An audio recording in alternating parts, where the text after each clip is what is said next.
Et je lui ai dit, voilà, mon rêve, ce serait d'avoir un supermarché. Il m'a dit, oh, bah, maintenant, t'es un peu trop vieille, il faut commencer quasiment à 16-18 ans, donc là, t'es trop vieille, et non, ce sera pas possible. J'ai été déçue. Tu avais un rêve quand tu étais jeune, c'est d'avoir un supermarché, d'être caissière manutentionnaire. Est-ce que depuis, tu as surpassé ce rêve ou est-ce que tu as raté une vocation? Ah mais non, mais j'ai raté une vocation parce qu'un jour, j'ai rencontré le patron d'un Leclerc et je lui ai dit, voilà, mon rêve, ce serait d'avoir un supermarché. Il m'a dit, oh, bah, maintenant, t'es un peu trop vieille, il faut commencer quasiment à 16-18 ans, donc là, t'es trop vieille, et non, ce sera pas possible. J'ai été déçue. Ce que j'aime bien dans le supermarché, tu vois, c'est le côté concret. C'est-à-dire, tu reçois des cartons, tu les mets en rayon, tu vois ce qui se passe. Il y a pas, comme certaines startups où il y a des business models à inventer, là au moins il y a un business model qui est clair. T'achètes, ouais. Tu revends. Voilà, et puis c'est un beau secteur pour le coup où l'ascenseur social il marche bien. C'est des beaux métiers, c'est des métiers très concrets qui touchent les vrais produits. Moi j'adore ça. Il m'est arrivé un truc incroyable chez Eurosport, c'est qu'avec l'équipe, on a été les premiers à mettre de la vidéo sur mobile.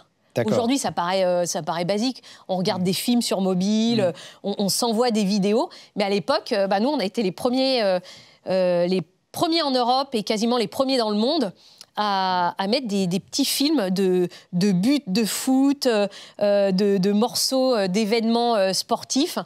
Et ça, quand tu fais ça, tu vois, c'est un souvenir qui te reste à vie, quoi. Quand tu dis... Et le fait d'être un peu un pionnier... Ça m'a toujours aussi attiré, de faire des choses avant les autres. De tenter des choses avant les autres. Ouais. Success story, donc en quelques années. Est-ce que tu peux nous résumer en quelques chiffres que tu as le droit de communiquer jusqu'à la revente? Ouais. En quelques chiffres, donc levée de fonds avec Index en janvier 2017. Là, ça nous donne les moyens de recruter une belle équipe tech et donc de continuer d'investir. Vous avez levé combien en tout? On a levé 11 millions en tout. 11 millions. Voilà. Deuxième étape, le Covid, où là, le premier jour du Covid, je me dis, bon, on a tout perdu, parce que mes clients m'appellent en disant, Stéphanie, on arrête tous les intérimaires, l'usine ferme, le centre de transport ferme, etc., etc.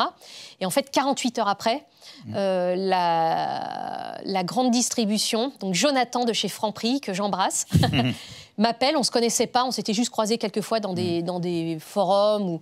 me dit Stéphanie, voilà, on a besoin de recruter quasiment 1000 intérimaires pour demain matin, on est un dimanche. On a 8 agences d'intérim, mais elles ont du mal à répondre. Est-ce que tu peux nous aider? Et je lui dis, écoute, OK, envoie-moi le fichier Excel avec la liste de tes magasins et de combien de personnes tu as besoin par magasin. Et quasiment en 48 heures, on lui a trouvé les 1000 intérimaires. Et grâce à votre techno aussi qui vous a aidé. Mais complètement, grâce à la techno Et donc ça a sauvé l'entreprise pendant le Covid. Voilà, ça a sauvé. On a même fortement progressé sur le chiffre d'affaires parce qu'en fait, toute la grande distribution a travaillé quasiment avec nous.